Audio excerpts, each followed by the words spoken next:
Hello dear students, in this video we are going to study about moment of inertia. In the previous video we had already studied how to find the moment of inertia of a particle system body. For that we were having the formula as I is equal to m1 r1 square plus m2 r2 square plus m3 r3 square and so on, mn rn square.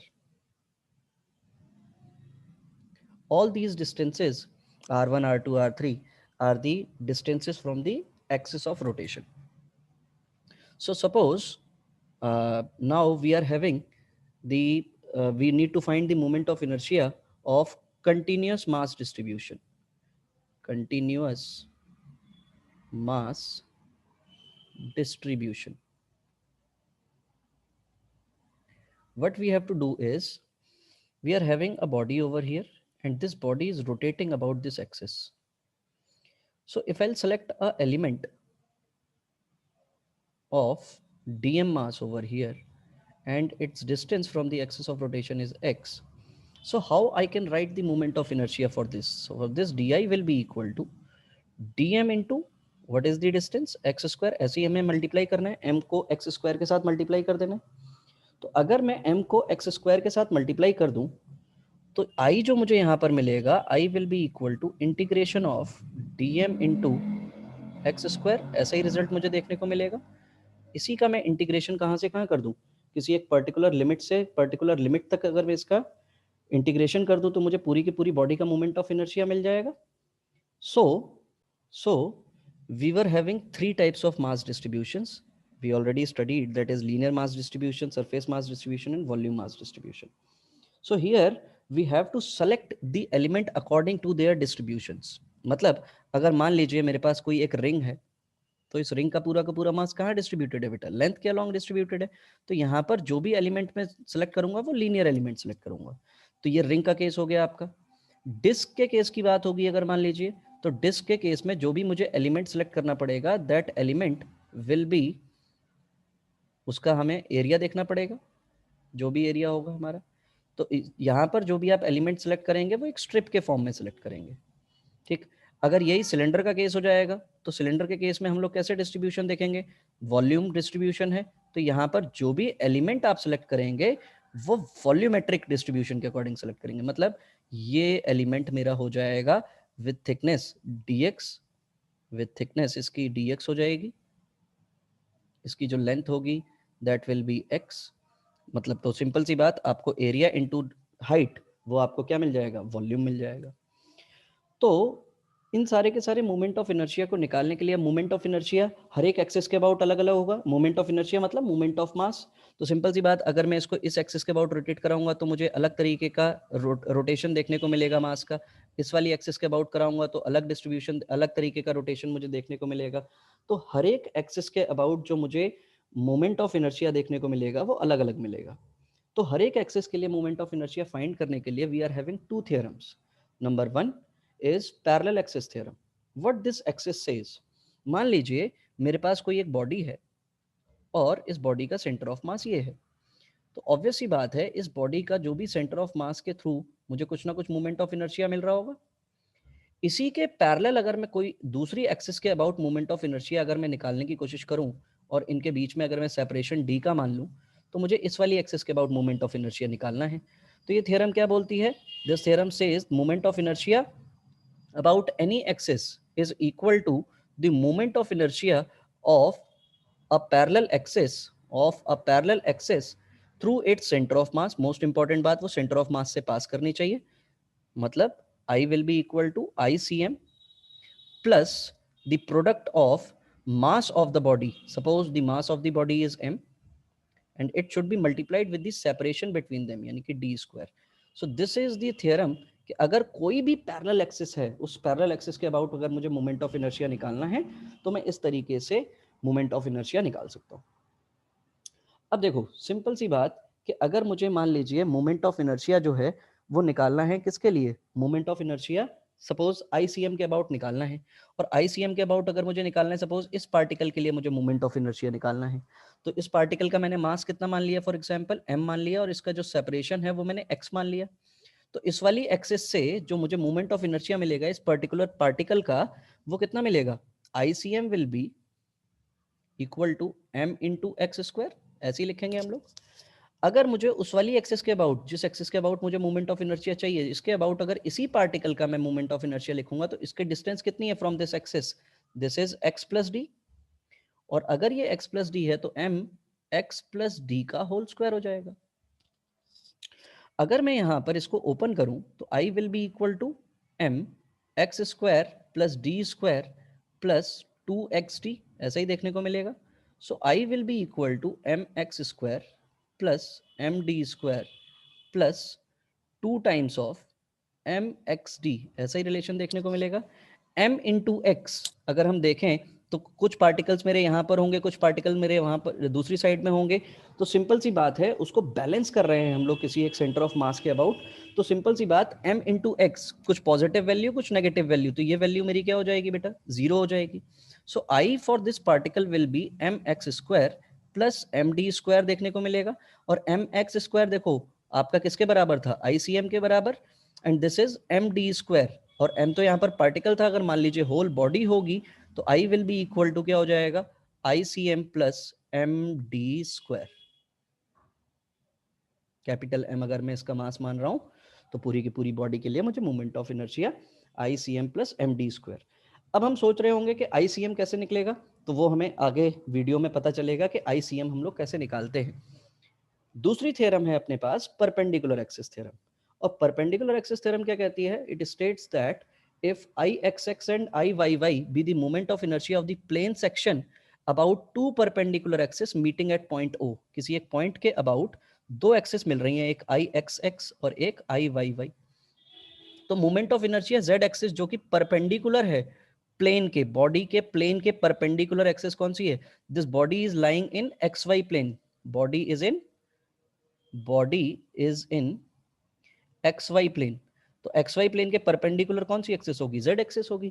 तो जो भी axis plane के, जो body है उस body के plane के perpendicular हो पहली चीज, और उस एक्सिस का पॉइंट ऑफ इंटरसेक्शन X और Y के साथ क्या करे, सेम जगह पर इंटरसेक्शन हो, मतलब passing through the intersection of XX and YY is given by IZZ will be equal to IXX plus IYY। तो अगर मैं यहाँ पर इसमें जो भी हमने एक जो बॉडी कंसिडर की है, अगर मैं उसका मास कंसिडर कर लूं, इसका मास मैंने कितना मान लिया, dm, और अगर dm मैंने इसका मास माना है तो ऑब्वियस सी बात है इसके कोऑर्डिनेट x और y होंगे, तो मुझे मोमेंट ऑफ इनर्शिया Ixx के अबाउट इस पॉइंट का, इस पॉइंट P का जिसका मास हमने कितना माना है, dm माना है, तो ये क्या हो जाएगा, dm इंटू वाई स्क्वायर, ये देखो यही वाली परपेंडिकुलर डिस्टेंस होगी x के लिए, और Iyy जब मैं लिखूंगा तो वो मैं क्या लिख रहा हूँ, dm इंटू एक्स स्क्वायर, यही वैल्यू लिख रहा हूँ मैं यहाँ पर। इन दोनों को जब हम देखेंगे तो तीसरे वाले केस में IZZ के अलॉन्ग जो मुझे मिलेगा वो डिस्टेंस कितनी है, r है, यानी कि dm इंटू आर स्क्वायर, यही फॉर्मूला पढ़ा था हम लोगों ने। So this will be dm into x square plus y square, dm into x square plus dm into y square, so this is Iyy and this is IZZ। So this is the proof of perpendicular axis theorem. दो important conditions आपको यहां पर ध्यान रखनी है, axis must be perpendicular to the plane of the body, and दूसरी condition, axis must pass through the intersection of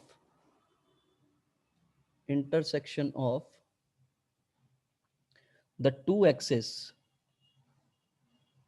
axes lying in the plane of the body,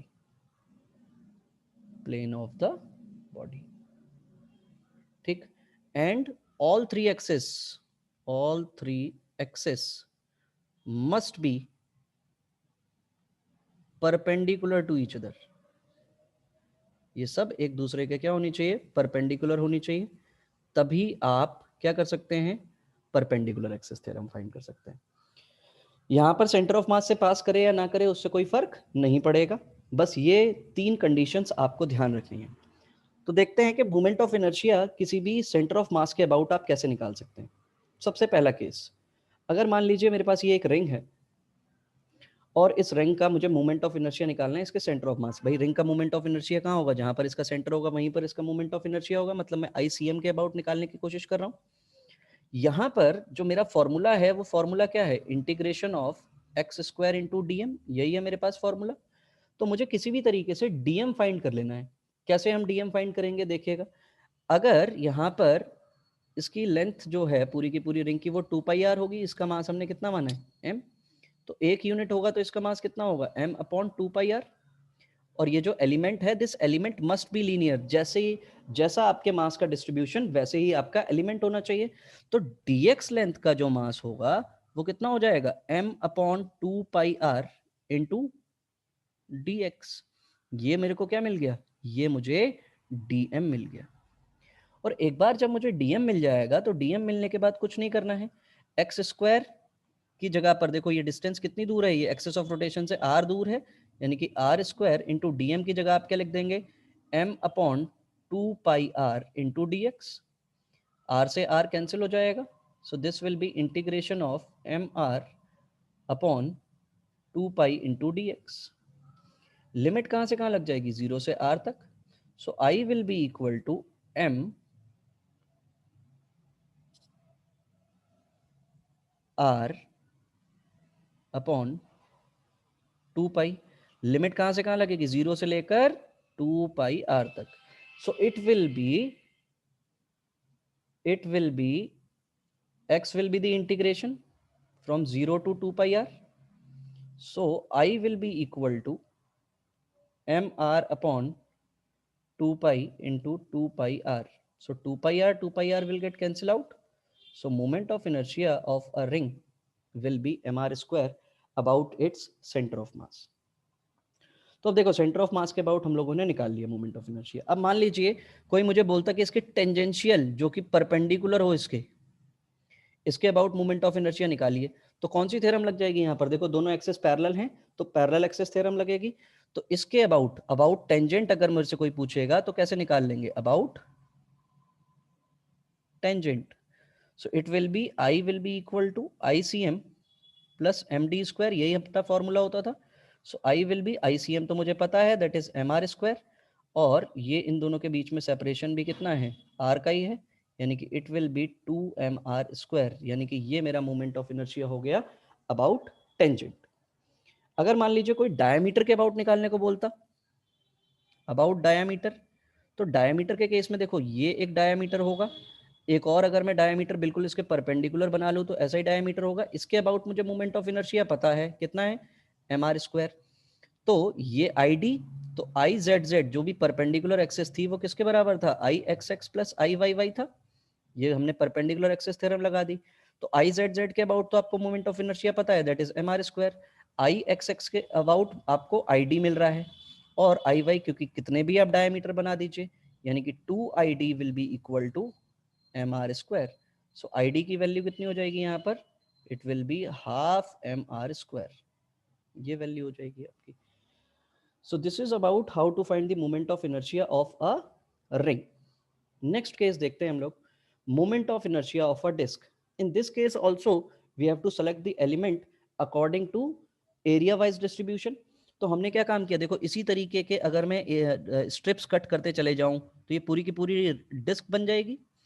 तो हमने यहाँ पर एक एन्यूलस लिया है, इस एन्यूलस का अगर मुझे एरिया निकालना होगा तो वो एरिया कितना हो जाएगा? अगर मान लो मैं इसको x मान लेता हूँ, x, और इसकी जो थिकनेस है वो मैं dx मान लेता हूँ, dx।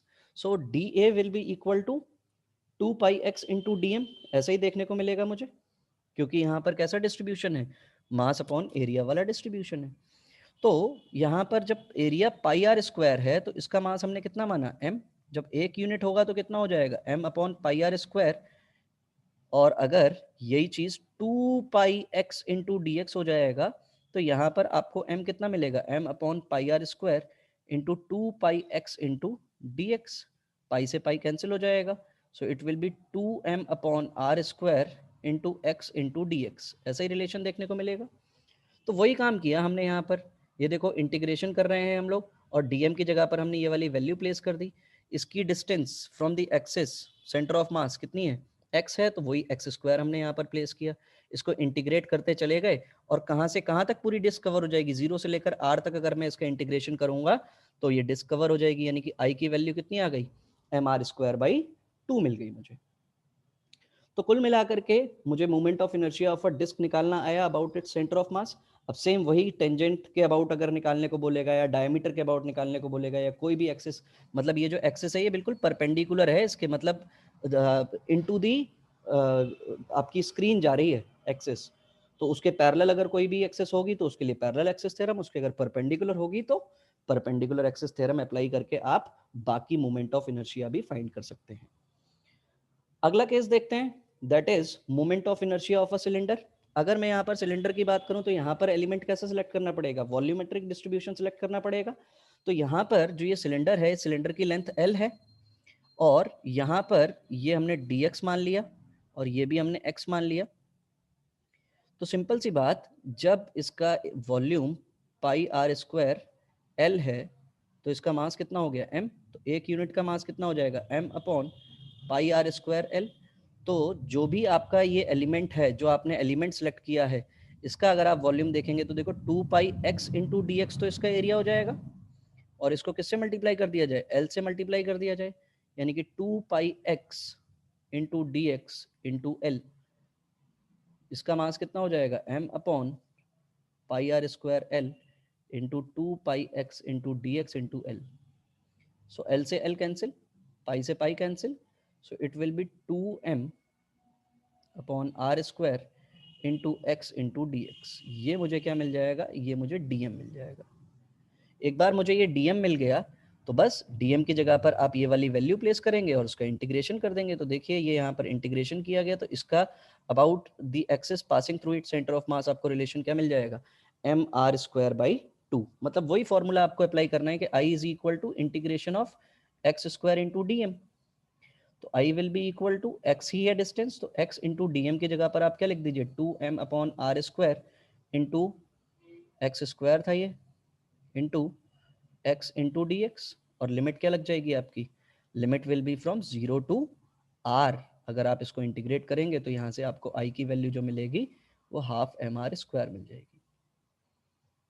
सो आई होप आपको ये सारी की सारी चीज़ें समझ में आई होंगी। In the next video, we'll see few more cases to find the moment of inertia. तो आज के लिए बस इतना ही। God bless you all.